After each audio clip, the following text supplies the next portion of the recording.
evidence that you weren't negligent. You did what you should have done.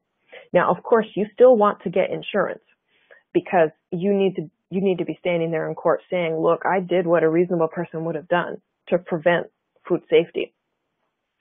So don't go without insurance. And, maybe you can even use this to talk with your insurance agent and say, look, I'm reducing your potential liability because I have GAP certification.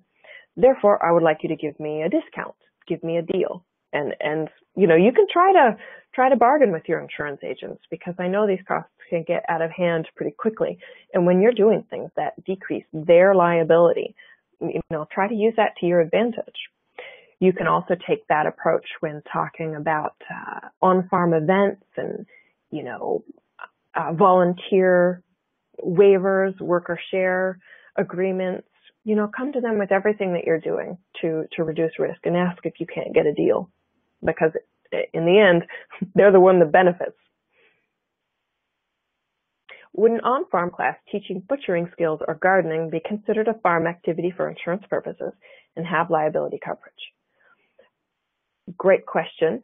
And the answer is no. Those sorts of classes are generally not considered farm. Farm is often defined something like the production and marketing of crops. So in that situation, we're getting pretty far from marketing a crop. We're really marketing our knowledge. We're marketing access and experience, those sorts of things. So for insurance purposes, we probably need a commercial policy. Now you can go to your agent and say, look, the risks are very low, and my business, my commercial operation is very small, and ask if there's just an endorsement that you can get. Rather than go for the full CGL, ask about an incidental business endorsement or something like that. Something that's just cover you for a little bit, the occasional butchering class or gardening thing. But I think that the risk of a butchering class could be pretty high, so you might want to check into that. Okay. Someone had a question earlier about interns and the possibility or probability that they should receive wages. If state or federal laws consider students to be employees, and we are legally allowed to, okay. I'm sorry, I just decided to summarize. Can the expenses of educating someone be charged to a student? So I think that's the way I can summarize this person's question. Can you deduct from their wages perhaps for the value of the education?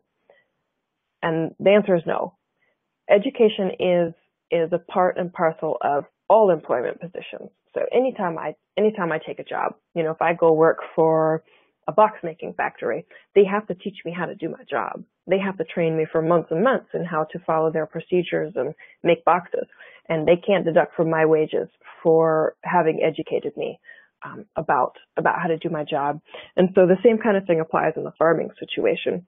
Even though we, out of the goodness of our heart, really are teaching people very extensive information about how to farm, that is not deductible from their wages. You really do have to do it out of the goodness of your heart.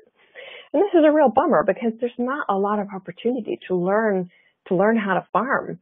You can't really go to school for this. I mean, some programs are emerging, but they cost a lot of money too. So maybe it's even, it's cheaper for folks